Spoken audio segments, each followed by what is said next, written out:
hay un montón de estadísticas que dicen que las empresas lideradas por mujeres tienen mejores rendimientos financieros, en inversión, en retornos, y eso también es algo que hay que empezar a hacerlo un poco más visible, y sobre todo también a trabajar mucho en la educación financiera de las mujeres. No solamente para que sean CEOs, sino para que sean dueñas de su propia vida, ¿no? Bienvenidos, este es un viaje diferente por toda la Argentina. Buscamos conocer más sobre la chispa que enciende nuestro gen emprendedor. Un recorrido que podés hacer sin moverte del teléfono celular y con tu curiosidad activa, ya podés ser parte de esta aventura. Tecnología, ideas, momentos exitosos y de fracasos, historias de vida, todo eso y más en un mismo podcast. Bienvenidos a bordo. Esto es Cambia el Chip. Que disfrutes el viaje.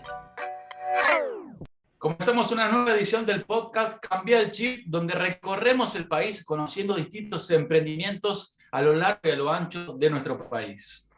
Y en esta oportunidad vamos a conocer el perfil y las empresas de Paz Álvarez, y esta vez me parece que Cambia el Chip pasa por una ruta de vinos, de viñedos, de montañas. Creo que hay un lugar muy lindo para conocer y un perfil para conocer también. Sí, claro, nos toca Estación Mendoza. Creo que a los tres, ya en la previa, estamos como muy obnubilados por llegar a Mendoza, por conocer la historia de Paz, por conocer su emprendimiento. Así que ya mismo la saludamos. Paz, ¿cómo estás? Gracias por sumarte a Cambiar el Chip. Hola chicos, un gusto enorme recibirlos virtualmente en Mendoza. Bien, nos dijiste que estaba nevando, así que ya nos recibís. De hecho, sí, hay una nevada re linda en toda la provincia, está fresquito, así que se me abrigan bien. Correcto. Sí. Así es. Paz, en tu formación, en tus desarrollos, en tus emprendimientos, nosotros en este podcast siempre hacemos un recorrido por las historias de vida, ¿no?, que hacen a la actualidad, el presente, recorriendo el pasado. Y oriunda de San Rafael, Mendoza, del campo, la agricultura, la provincia de las acequias, de los vinos, ¿en qué te influyó ese contexto para el emprendedurismo que estás llevando a cabo el día de hoy? Bueno, Andrés, es una buena pregunta porque tiene todo que ver. De hecho, después de mi carrera profesional que comenzó en la agroindustria, en el sector agroindustrial, hoy estoy liderando una empresa que es de biotecnología, pero aplicada a la agricultura, digamos, es ciencia aplicada a la agricultura, y tiene mucho que ver con mis raíces, porque soy, como vos decías, de San Rafael, que es el interior, el sur de la provincia de Mendoza, un departamento súper lindo, donde particularmente yo nací y crecí en una zona rural, en el distrito de Las Paredes. Fui, de hecho, a una escuela primaria rural, una escuela muy chiquitita. Mi abuela tenía una finca, producía frutales, vid, entonces creo que es algo que me atravesó mucho la agricultura, ¿no? Mis papás, si bien no son productores, también siempre me enseñaron eso, ¿no? De que la matriz económica, digamos, lo que tracciona al interior de Mendoza, la economía regional de nuestra provincia, es la agricultura, y que también más allá de la actividad económica, hay un montón de factores culturales que también se van construyendo alrededor de eso. Entonces, bueno, uno crece con esos aprendizajes, con esas experiencias, y bueno, efectivamente se reflejaron en mi vida profesional. Y contanos un poco sobre Savia Bio, qué tiene que ver con ese pasado o esos orígenes. Ya es una palabra, supongo que savia, si bien se escribe con Z y B corta, viene de la savia de los árboles, de la vegetación. ¿Qué hay ahí? Bueno, Savia es una startup, una pequeña empresa de base científico-tecnológica que nació el año pasado, en el 2021. Y sí, como vos decís, por ahí un poco con el nombre queríamos reflejar eso, esa sustancia que le da vida, ¿no?, al reino vegetal, y que es capaz de nutrir una planta, de hacerla crecer, de ser como el alma, ¿no?, de eso que lleva todo lo que la hace fuerte, y es un poquito lo que queremos representar nosotros. Específicamente lo que hacemos, y también relacionándolo al tema en cierto punto de Mendoza. si bien en el equipo no somos todos mendocinos, hay gente de Santa Fe, bueno, y yo soy la única mendocina. La verdad es que desde Savia nuestro propósito es poder brindar herramientas sostenibles, digamos, siempre alineadas al desarrollo sostenible, para poder adaptar la producción agrícola y por ende la seguridad alimentaria, ¿no? Al contexto de crisis climática que vivimos y que va a ser cada vez más acelerado y más profundo, donde van a haber muchas adversidades que sortear, digamos, desde el punto de vista de la producción agrícola. Por ejemplo, el caso concreto en el que estamos trabajando ahora es la sequía. Y es algo, como decía Andrés, creo recién, Mendoza es la tierra de las acequias, porque somos un desierto, ¿no? Y dependemos, por eso estamos tan contentos de las nevadas ahora, porque dependemos 100% del agua de deshielo de la montaña. Entonces la sequía es una problemática que para nosotros, para un mendocino promedio, una mendocina promedio, es algo que conocemos desde muy chiquitos. Aprendemos a cuidar mucho el agua, a ser súper responsables en el uso y en el consumo del agua. Entonces eso también un poquito se ve reflejado ahora en la startup, donde estamos tratando de desarrollar herramientas concretas, en este caso productos biológicos que se pulverizan, se aplican de forma exógena sobre las plantas, y desencadenan una reacción que hace que la planta sea más tolerante al estrés hídrico, a la sequía. Entonces, de esa forma nosotros podemos evitar pérdidas de cosechas por condiciones de sequía.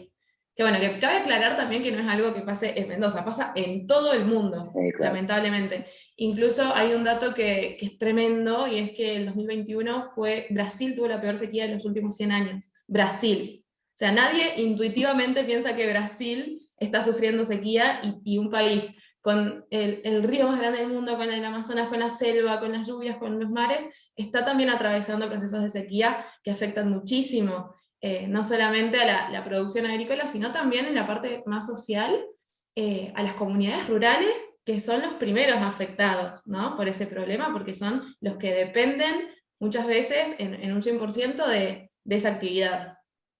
Claro. En ese camino obviamente, de generar Savia Bio, y fundamentalmente vemos en vos también mucho de transferencia de conocimiento, tanto de inteligencia artificial como de biotecnología.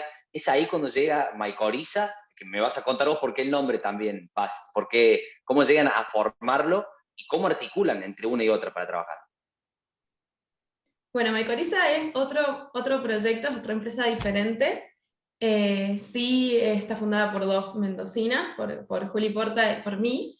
Mycorrhiza en realidad es como que son dos cosas medio que se complementan, mis dos actividades, ¿no? Porque por un lado estamos, en Savia estamos desarrollando ciencia, estamos incluso encarando procesos para patentar nuestro conocimiento y nuestros productos, para solucionar problemas reales, y por el otro lado Mycorrhiza, y también después de atravesar como distintos caminitos y procesos personales, conociendo cómo funciona todo este mundo de emprender desde la ciencia y la tecnología, y emprender desde un modelo de startup que no tiene nada que ver con un modelo pyme, ¿no? De una empresa tradicional, por ahí fui como identificando que hay un montón de problemas, de obstáculos, de desafíos que los emprendedores científico-tecnológicos tienen que afrontar, sobre todo en nuestro país y en nuestra región, donde todavía también hay como muchos desafíos que tenemos que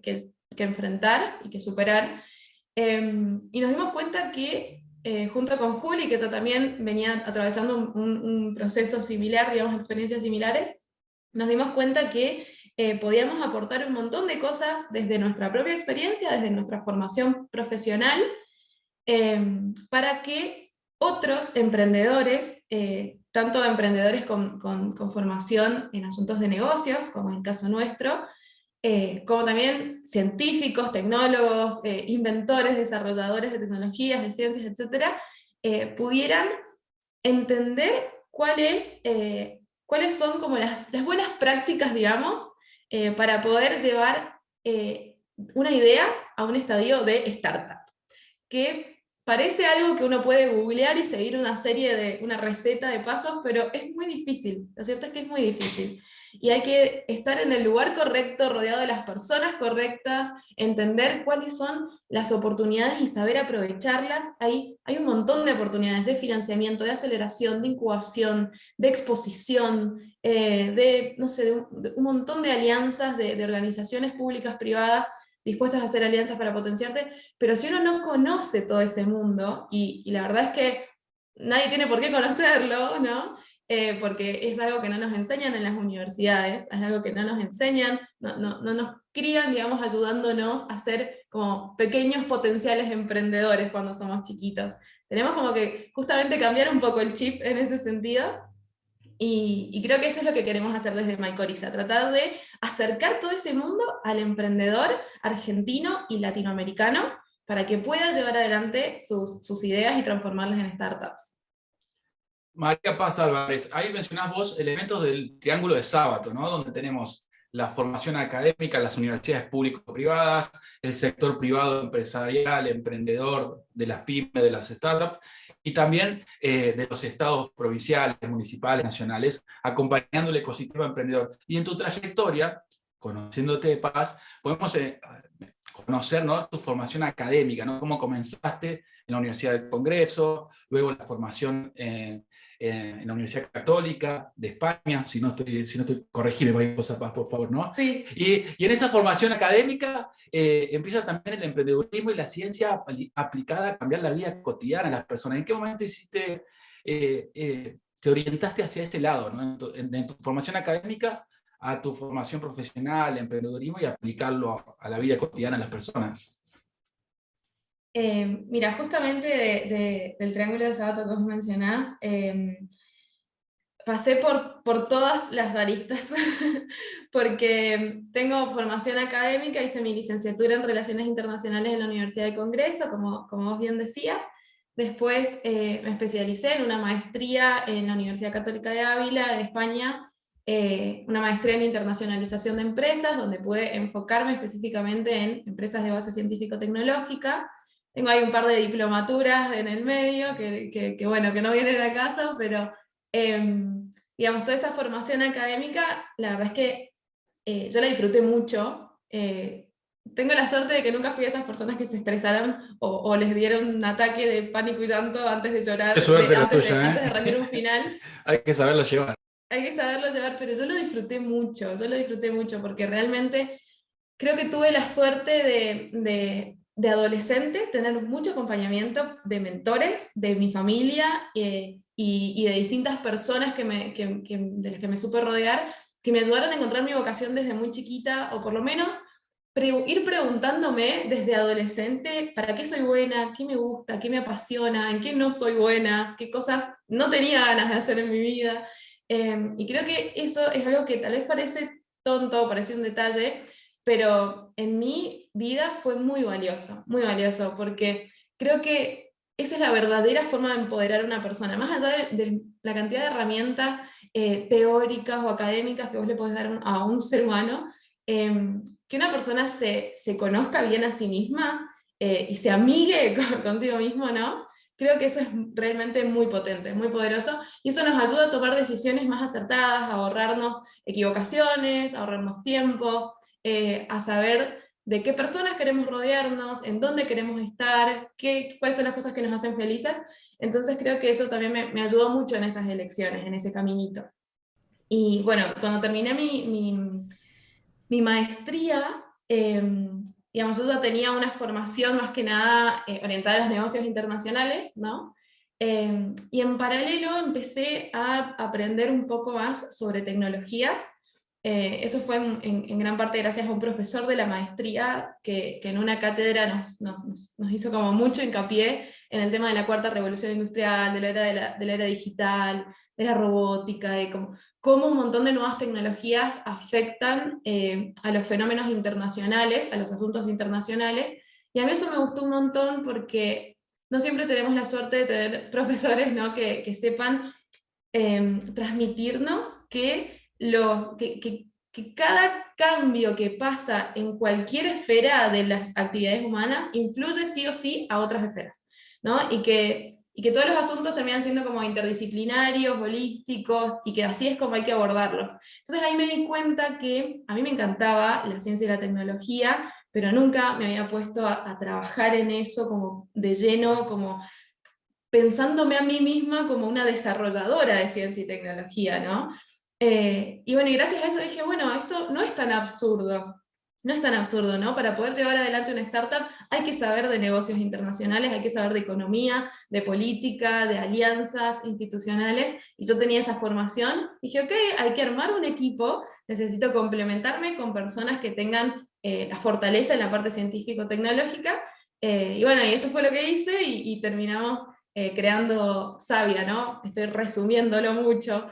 Y en el medio algo que terminó de hacer que todo tuviera sentido previo a la creación de Savia, fue una beca que gané en Singularity University para estudiar tecnologías exponenciales, que realmente ese fue como mi antes y después. Ese fue como mi click, ¿no?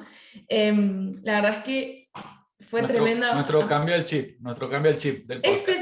Ese fue mi cambio del chip, tal cual, exactamente. Si tengo que identificar un punto, fue ese. Sí, perdón. Si querés contarle para el que no sepa qué es la Singularity University y de qué se trata esa beca, contá qué es puntualmente lo que ganaste. Dale. Bueno, Singularity University es una universidad, entre comillas, porque no es una universidad formal como conocemos el concepto de universidades donde uno estudia carreras de grado, de posgrado, ¿no? Es una universidad creada por Google y por la NASA, que está en California, en Estados Unidos, que es la universidad, digamos, que embandera la innovación, ¿no? La ciencia, la tecnología, y que reúne a mentes brillantes de todo el mundo que están, a mí me gusta mucho ese concepto de que están empujando la frontera tecnológica científica, ¿no? Le están empujando para llevarlo un poquito más allá, para que la humanidad esté un poquito más avanzado en innovación, en ciencia y tecnología, y algo que está muy bueno es que justamente la ciencia y la tecnología se concibe como un medio, como una herramienta, y que el fin no es en sí misma la ciencia y la tecnología, la innovar, o sea, innovar por innovar, ¿no? Sino que se innova para poder solucionar los grandes desafíos que enfrenta la humanidad. Los grandes desafíos son, por ejemplo, el hambre, la pobreza, los temas energéticos. Entonces creo que está re bueno pensar, o por lo menos a mí que me gusta mucho la ciencia y la tecnología, entenderlo como una herramienta, como un medio y no como un fin. Y bueno, y un poquito sobre el programa en sí, básicamente lo que fue un programa de 3 meses donde aprendí sobre, como una introducción en todas las tecnologías exponenciales, ¿no? Nanotecnología, impresión 3D, bioimpresión 3D, robótica, ciencia de datos, digamos, todos los que se llaman tecnologías exponenciales, atravesado también por la visión de negocios. Y siempre en este marco de resolver los grandes desafíos de la humanidad. Entonces creo que son como 3 puntos que cuando los conectás, justamente cambias el chip y aprendes a tener ese mindset exponencial y a entender que utilizando las herramientas como medio, aplicando un modelo de negocio escalable de forma exponencial, ¿no? Como son las startups, y hacer todo eso con el propósito, con el fin de solucionar algunos de los problemas que enfrenta el medio ambiente, la humanidad, es como una combinación muy poderosa, de donde justamente salen muchas veces de Singularity grandes emprendedores, grandes startups, grandes empresas. Así que bueno, eso realmente a mí me cambió muchísimo justamente mi mindset, mi forma de entender todo lo que se podía hacer y tener esa mentalidad de abundancia de, wow, acá hay muchas oportunidades, y está bueno entenderse a uno mismo como que podemos ser protagonistas de todo eso, ¿no? Dejar de ser consumidores de tecnología y empezar a ser desarrolladores de soluciones, creadores, game changers, ¿no? Y trayéndote otra vez a la Argentina, porque bueno, esa fue una experiencia que viviste en Estados Unidos, ¿verdad? ¿O la viviste desde acá? No, desde acá. Desde Fue, acá fue un virtualmente. programa, sí, fue un programa para líderes latinoamericanos, que fue en el primer año de pandemia. Así que estábamos todos encerrados en casa, enfrente de una computadora, Pero cambiando pero, la cabeza. pero cambiando la cabeza, sí. Bueno, entonces si tuvieras que venir a la Argentina y te pregunto desde la experiencia de Sabio y la que potencia emprendedores, ¿Cuál es el gen emprendedor argentino? ¿Cuál es el punto en común que ves desde trabajar con otros emprendedores y desde tu propia experiencia? ¿Hay algo en común? Mira, la verdad es que yo en estos últimos 3 años de mi vida conocí muchos emprendedores, muchos, muchos, de todos los estilos que se te ocurran. Y, y creo que hay algo que a mí me encantó después de haber pasado, ¿no? Como decíamos antes, por haber trabajado en el sector privado como empleada de empresas, haber tenido una breve carrera también en lo público, fui funcionaria pública, fui investigadora académica, entonces como que tuve así tuve la oportunidad, la posibilidad de conocer distintas esferas o ámbitos, y creo que a mí algo que me llamó mucho la atención es que hay una cultura de colaboración, de camaradería, que es enorme, enorme. A mí realmente me sorprendió mucho, porque claramente uno se espera que el emprendedor sea así como que tenga esa predisposición de ayudar, de conectar con el otro, esa empatía, pero realmente se destaca mucho. Y tal vez yo tenía el prejuicio cuando era más chica y antes de entrar a todo el mundo startupero, digamos, de que iba a haber un poco más de competencia, ¿no? Pero de la competencia natural que existe también en el sector privado, natural, ¿no? Pero hasta se promocionan entre ustedes, Paz, ¿no? Porque inclusive, acá contamos un poquito Completamente. entre telones de la nota, charlábamos con Paz y inclusive vos me decías, che, en La Rioja tal compañero hace tal cosa, en Misiones tal otra. Vos decís, está uniendo el mapa con posibles, como decís vos, competidores, pero en realidad están casi hermanados en ese Sí. mundo startupero, digamos, Nos produjo el que podcast, mencionaba. Paz, nos produjo el podcast, Sí, gracias. Sí. absolutamente, sí, sí. Un placer. Sí, yo creo que algo que a mí me encanta es que justamente rápidamente todos entendemos, apenas entramos a este mundo, todos entendemos que a mí me sirve que al otro le vaya bien. Hasta en el sentido más egoísta, ¿eh? A mí me sirve que haya un montón de startups. ¿Por qué? Porque si la Argentina no fuera la tierra de unicornios, ¿no? La tierra de los talentos, de las startups exitosas, probablemente los VC, los Venture Capital, los inversores de riesgo del mundo, no le pondrían interés a la Argentina. Por ende, no me pondrían interés a mí, a fin de cuentas, ¿no? Entonces creo que hasta visto desde el punto de vista más pragmático, a todos nos conviene que sea un ecosistema súper próspero, con un montón de personas triunfando, creciendo, generando empleo, generando innovación, generando patentes, generando transferencia de conocimientos del sector académico al sector privado, solucionando problemas reales de las personas reales. Entonces creo que eso se destaca mucho, mucho, en general en el sector de las startups en todo el mundo, pero particularmente en la Argentina, donde tenemos un montón de adversidades extras, digamos, en comparación con el resto del mundo.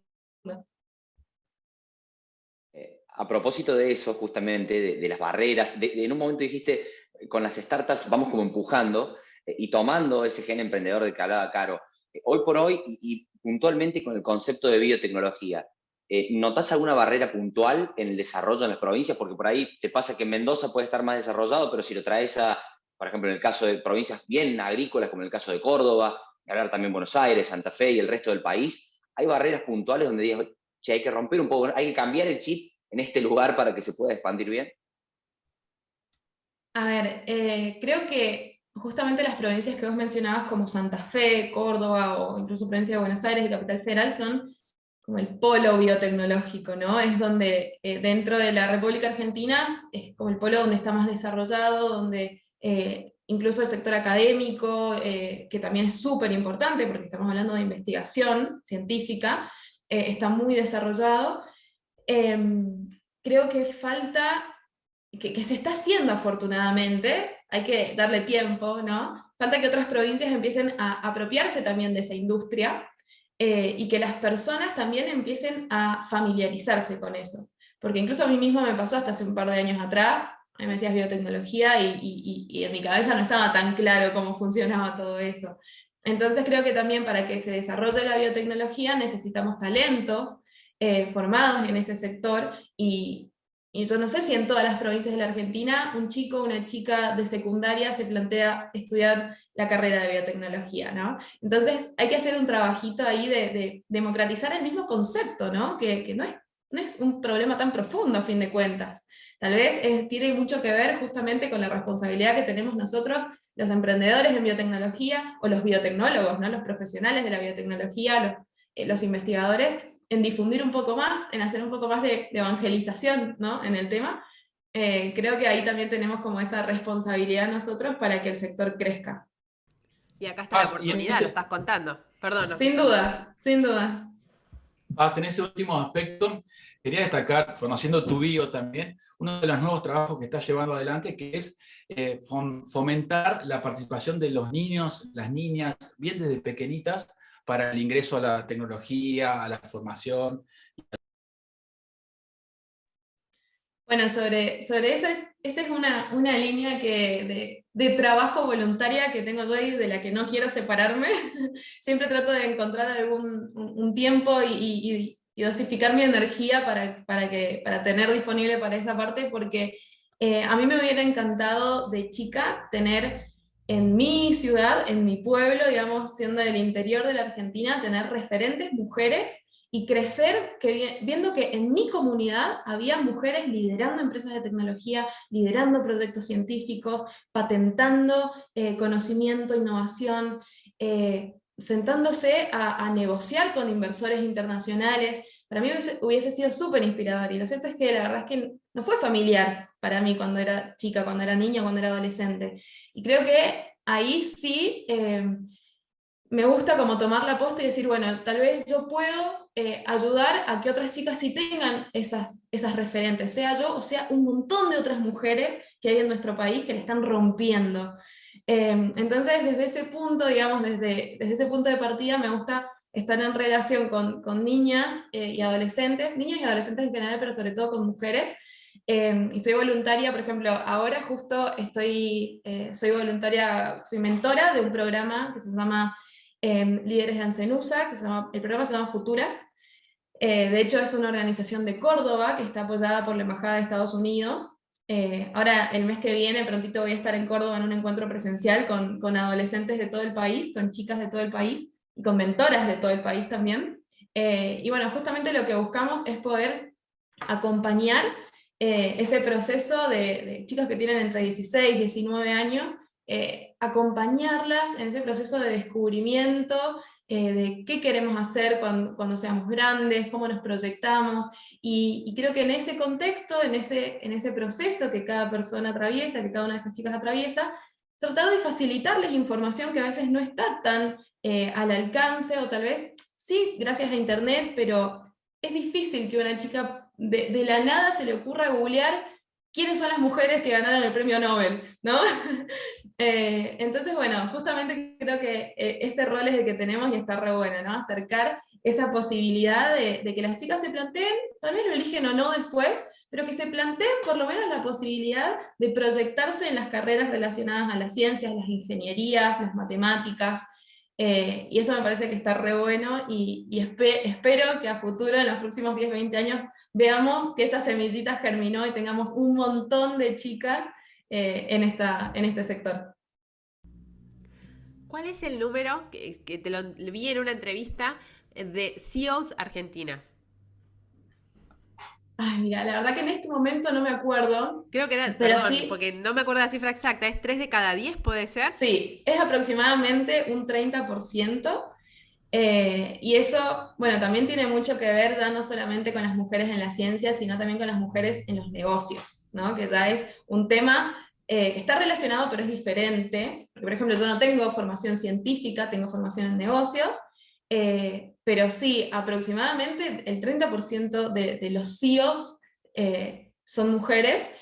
Y eso también es algo que tiene que crecer. De hecho, hay un montón de estadísticas que dicen que las empresas lideradas por mujeres tienen mejores rendimientos financieros, en inversión, en retornos, y eso también es algo que hay que empezar a hacerlo un poco más visible, y sobre todo también a trabajar mucho en la educación financiera de las mujeres.